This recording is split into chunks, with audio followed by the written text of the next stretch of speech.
much. Let's bring in Kathleen Sgamma, Western Energy Alliance President. Kathleen, good morning. It is great to see you today, especially to break down this letter that the president said energy companies yesterday, where he scolded them. And one of the things that he said is that refineries, the companies that turn crude oil into gasoline, are not doing that at a high enough rate because they are charging more to turn a profit. Is that true? No, that's not true. Refiners and producers do not have control over the price of oil on the world market.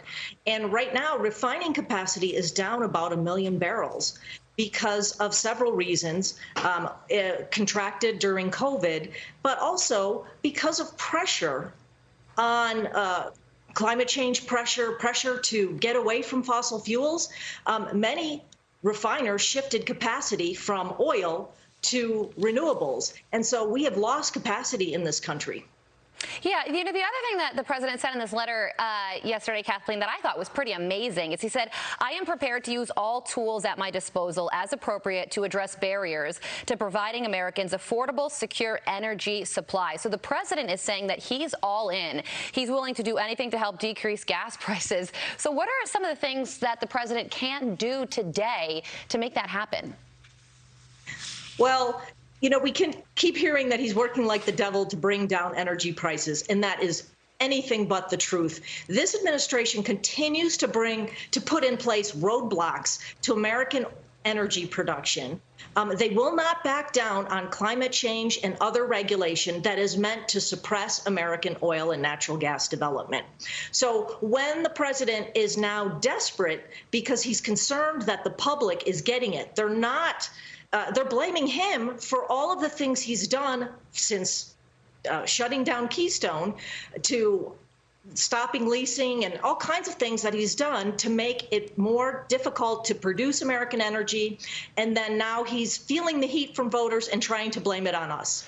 Yeah, that's interesting. So when the president also says, this is sort of a fact-checking segment, and you know, you providing the facts here to what the president is saying.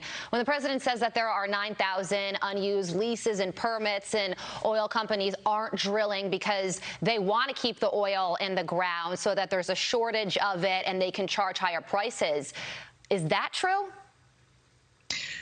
Well, you know, then he should talk to the environmental groups that they keep settling with, because we have about 5,900 leases that we can't develop on because it's held up in litigation. Now we've got 3,000 permits that the environmental groups are sued on because they don't want those permits to move forward and drilling to take place. So, you know, he says all these things, but all of the actions are actually meant to stop production, particularly on federal lands and waters.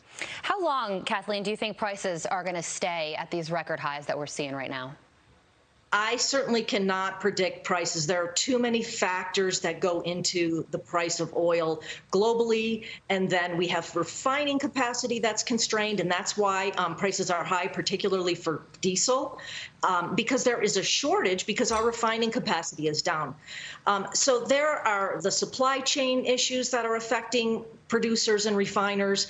We do not set the price of oil globally. We're trying to increase production and bring it down. And the American producer has increased production. But there's still there are roadblocks. And in the past, under the Trump administration, we were able to produce, and we had a political environment where we could.